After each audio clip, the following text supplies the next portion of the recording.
Weird back pain I can't figure out. Okay, this is a good one. So, when people have pain in any type of their body, they immediately think that the worst thing that happened, bulging disc or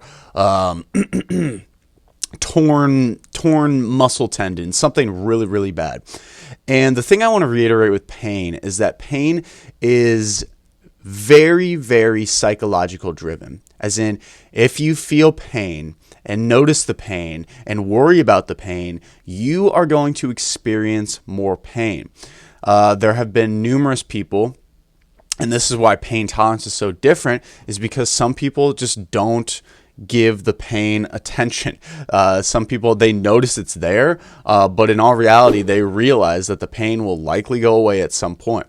This is especially true for chronic pain that has existed for a really long time. If it's really acute, sharp, and sudden pain, you hear pops or something, yeah, something might have gone wrong in all your different muscles we're talking about. But in all reality, this is probably somebody who's just had pain at some point. Maybe they tweaked their back and they've just been thinking about it.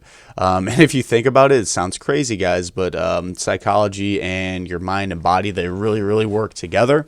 Your nerves will keep sending impulses there to either tighten the area or make it seem like there's more pain, when in all reality, there could be zero tissue damage at all. And most of the time, there is zero tissue damage. A lot of this pain goes away.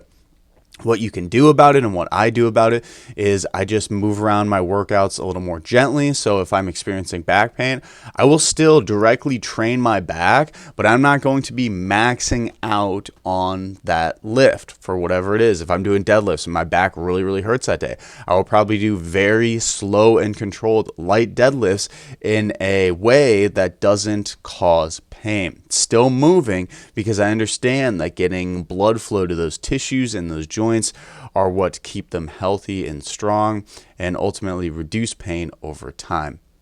So this is what I'd recommend for you. I just see it says they're doing a dumbbell hit routine, very high intensity. Might just need to cut it back a little bit too. Sometimes pain creeps up when your volume and intensity is way too high.